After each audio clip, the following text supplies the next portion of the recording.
Right. Let's then turn our attention to this. And as we continue to say, our team of reporters out this morning hearing what South Africans are expecting out of this afternoon's budget speech. Siphosethu Booi is in Gqeberha and Karinda Jagmohan is in Durban. Let's begin with you, Karinda, in Durban. And unemployment, the housing problem, also a critical issue as the people of Durban have been complaining for some time. What's being done to house people in decent structures?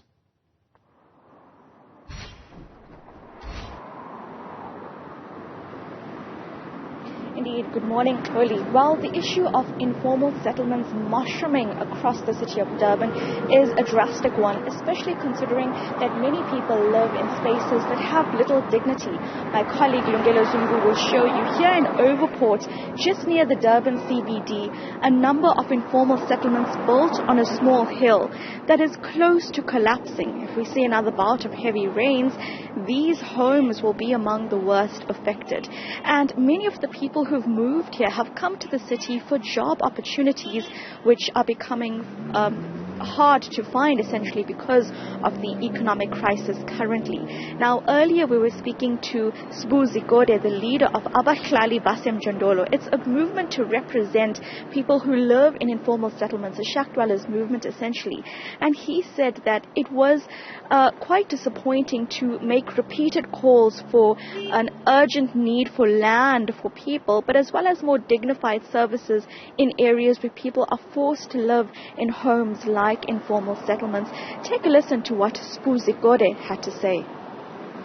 The right to housing as it stands today without the right to land is a dream that will never be achieved. So we expect the minister to really speed up the process of release of land, pieces of land for housing. And in doing so, because we have realized that the government has failed to actually deliver to its promises of providing decent housing for the people of South Africa, all we are asking, the least we expect from the minister, is to rather release the pieces of land with service sites so that at least people can actually try and build the houses for themselves. I may not say there's enough money provided for housing, but at least whatever comes in the province, whatever is provided to municipalities, is not really addressing the issues of housing. I mean, we've seen some of the housing budget being returned to National Treasury unspent.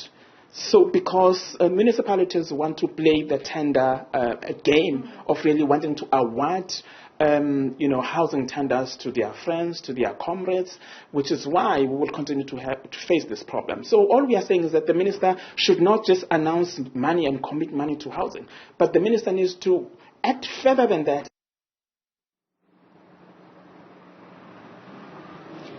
Well, there you hear Siphosethu Booi of Abahlali Basemjondolo speaking about his expectations from tonight's budget speech, especially for people who live below the poverty line and are forced to live in homes like this. In informal settlements, there is very little access to basic services like water and sanitation. So there's also a question not just for land now, but also how are municipalities using the budget handed to them for such situations. You hear Mr. Zikode saying that there needs to also be a follow-up once budgets are implemented to various municipalities. So at this point, one of the major crises, a tragic crisis actually, is the issue of housing, a lack of housing and of course unemployment. Karinda Jagmohan, thank you very much. Watching developments for us ahead of this budget speech from KZN. Let's take you to the Eastern Cape now and tell you about the more than 1,000 students, many from other provinces, who are being forced to sleep in boardrooms and lecture rooms at Nelson Mandela Bay municipality. And they say their accommodation has not been paid for by the government bursaries. Let's speak now to Siphosethu Booi, who is watching that story for us. Siphosethu, good morning to you. So the expectation from these students, I would imagine they are looking out to hear what the finance minister will probably say about NSFAS.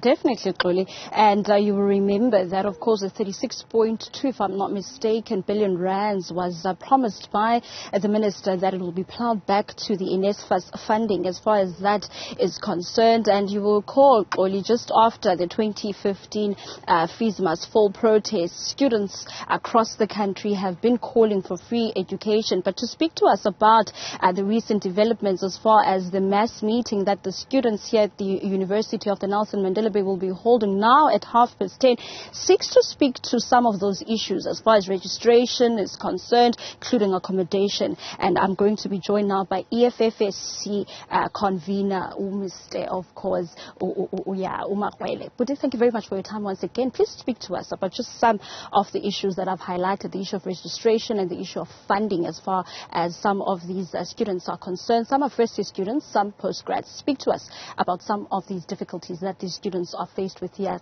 Some considering the fact that come from different areas in the country, different provinces, including those that come from rural areas as well, who have made their way here but can't seem to find accommodation.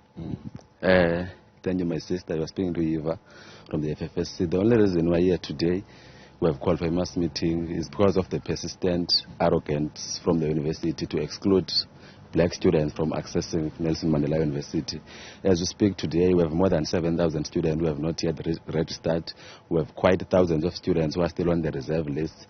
As we speak today, the university has closed registration and opened late registration, whilst many of the students have not yet registered, and it's the fault of the university and delays from NSFAS. So today we are calling a mass meeting to propose to the university to admit final year students who are supposed to finish their qualifications. We are saying it must be standard procedure for a final year student to be automatically admitted for their concession.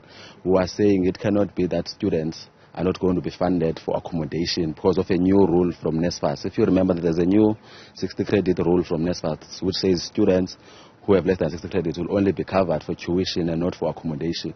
So we're saying the university must make means to assist those students.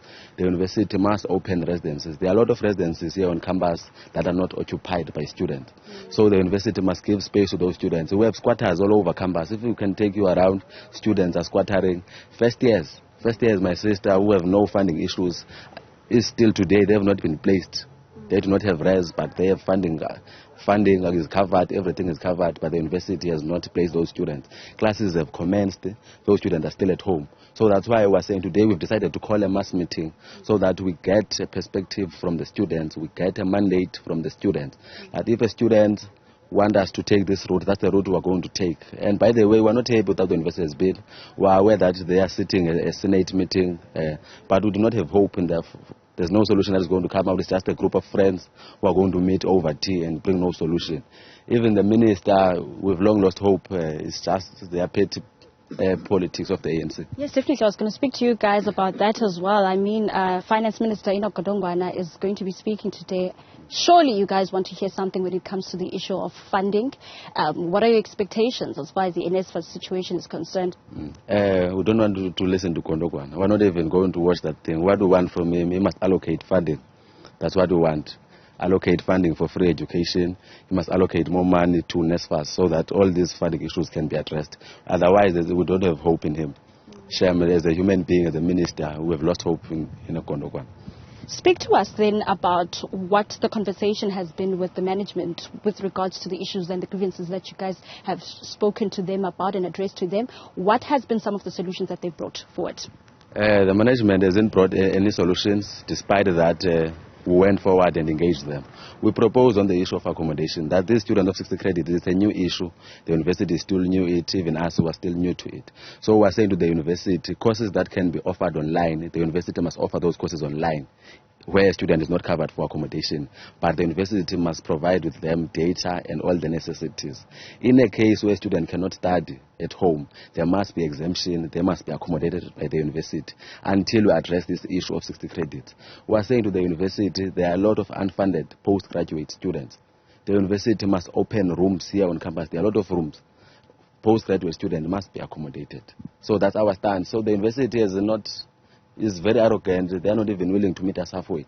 They are not even willing. They are just throwing tantrums, playing with English, of which we've had enough, which is why we're calling a mass meeting today. EFFSC convener at the NMU University, Gqeberha, and just speaking to us about some of the grievances that they've tabled to the management of the university here. And of course, they will be responding to us a bit later on today, just after the mass meeting that the students will be holding.